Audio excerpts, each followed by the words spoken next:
Hey guys, welcome back to my YouTube channel. आज की इस वीडियो के अंदर हम लोग जो टॉपिक समझने जा रहे हैं उसका नाम है ट्रांसफॉर्म इन सीएसएस। अब ट्रांसफॉर्म को क्यों यूज किया जाता है? ट्रांसफॉर्म को इसलिए यूज किया जाता है कि हम अपने वेब पेज पर एलिमेंट्स का साइज, शेप, पोजीशन या रोटेशन चेंज कर सकें बिना लेआउट को मैस अप किए। यानी कि लेआउट को नहीं छेड़ना है, और लेआउट को छेड़े बगैर क्या साइज, शेप, पोजीशन या रोटेशन चेंज करनी है अगर अपने एलिमेंट्स की, तो उसके लिए हम ट्रांसफॉर्म को यूज करेंगे। तो ट्रांसफॉर्म में रोटेशन, स्केलिंग, ट्रांसलेट और स्क्यू बहुत ज्यादा इस्तेमाल होते हैं, तो हम वन बाय वन इन्हें समझते हैं। तो सबसे पहले मेरे पास यहाँ पर एक डिव है। अगर मैं यहाँ पर आपको दिखाऊं तो मेरा डिव कुछ इस तरीके से दिखाई दे रहा है। तो मैं क्या करूंगा, यहाँ पर होवर के अंदर मैं ट्रांसफॉर्म को अप्लाई करूंगा। मैं यहाँ पर लिखूंगा ट्रांसफॉर्म और यहाँ पर लिखूंगा रोटेट, और रोटेट कहाँ तक हो, 45 डिग्री। रोटेट के अंदर मुझे एंगल देना होता है, ठीक है। तो जब मैं इस पर होवर करूंगा तो ये रोटेट हो जाएगा, ठीक है। ये एकदम से रोटेट हो रहा है। तो अगर मैं यहाँ ट्रांजिशन को अप्लाई करूं, यानी ट्रांजिशन, ट्रांसफॉर्म पर ट्रांजिशन अप्लाई हो जाए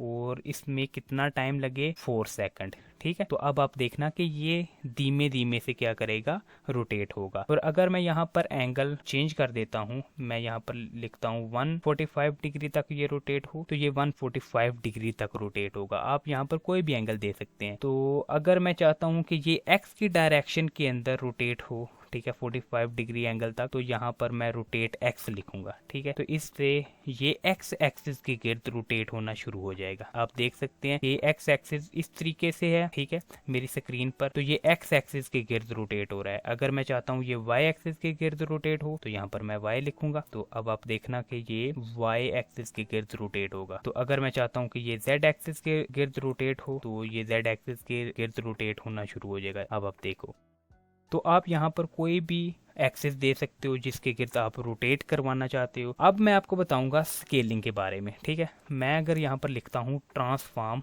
स्केल और यहाँ पर लिखूंगा 2, तो इससे क्या होगा, जब मैं इस पर होवर करूंगा तो ये अपने साइज से 2 टाइम बढ़ जाएगा, ठीक है। यानी कि जितना इसका ओरिजिनल साइज होगा उससे ये 2 गुना बड़ा हो जाएगा। अगर मैं चाहता हूँ कि ये 1.5 टाइम्स बढ़े, तो मैं यहाँ पर 1.5 टाइम लिखूंगा। तो अगर आप चाहते हैं कि सिर्फ एक्स डायरेक्शन में स्केल हो आपका एलिमेंट, तो आप यहाँ पर स्केल एक्स लिख सकते हैं। ये एक्स डायरेक्शन में स्केल हो रहा है। अगर आप चाहते हैं वाई डायरेक्शन में सिर्फ स्केल हो, तो आप यहाँ पर y लिख सकते हैं, ठीक है। तो अब हम बात करेंगे ट्रांसलेट की। देखो ट्रांसलेट भी बहुत ज्यादा सिंपल है। तो मैं क्या करूंगा, यहाँ पर लिखूंगा ट्रांसफॉर्म ट्रांसलेट हो। तो ट्रांसलेट में मुझे 2 वैल्यूज देनी होती हैं, पहली x की और दूसरी y की। अगर मैं यहाँ पर एक वैल्यू देता हूँ 30 पिक्सल, सिर्फ एक ही वैल्यू दूं तो वो x की वैल्यू मानी जाएगी, ठीक है। और अगर यहाँ पर मैं 2 वैल्यू दूं, यानी कामा डाल के मैं यहाँ पर 40 पिक्सल भी लिखता हूँ, तो इससे क्या होगा कि मेरा जो एलिमेंट होगा ना वो ट्रांसलेट होगा। यानी अपनी ओरिजिनल जो जगह होगी उसे छोड़कर वो ट्रांसलेट कर जाएगा। कितना ट्रांसलेट करेगा, एक्स की डायरेक्शन में वो 30 पिक्सल जाएगा और वाई की डायरेक्शन में वो 40 पिक्सल जाएगा। तो अब आप देखो, ये एक्स की डायरेक्शन में इधर जा रहा है और वाई की डायरेक्शन में नीचे जा रहा है। अगर मैं चाहता हूँ कि सिर्फ एक्स की डायरेक्शन में हो, तो मैं यहाँ पर लिखूंगा ट्रांसफॉर्म और ट्रांसलेट एक्स लिखूंगा यहाँ पर। तो एक्स में मैं क्या दूंगा, 50 पिक्सल, तो ये सिर्फ एक्स डायरेक्शन में जाएगा।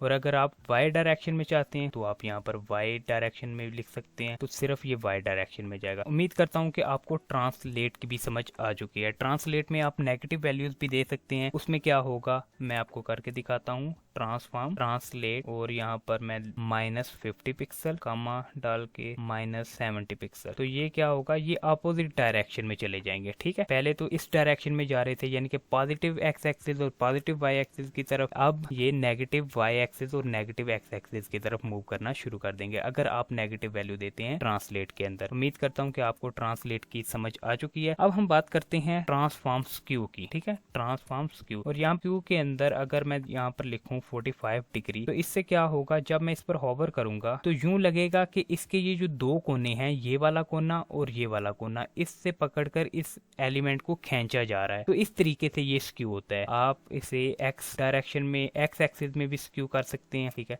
ये एक्स में सिर्फ स्क्यू होगा और आप इसे वाई में भी स्क्यू कर सकते हैं। यहाँ पर वाई में आप स्क्यू कर सकते हैं, तो ये वाई में स्क्यू होगा। उम्मीद करता हूँ कि आपको स्क्यू की भी समझ आ चुकी है। ये था सब कुछ ट्रांसफॉर्म के बारे में। उम्मीद करता हूँ कि आज की ये वीडियो अच्छी लगी होगी। वीडियो अच्छी लगी, वीडियो को लाइक और चैनल को सब्सक्राइब लाजमी करना।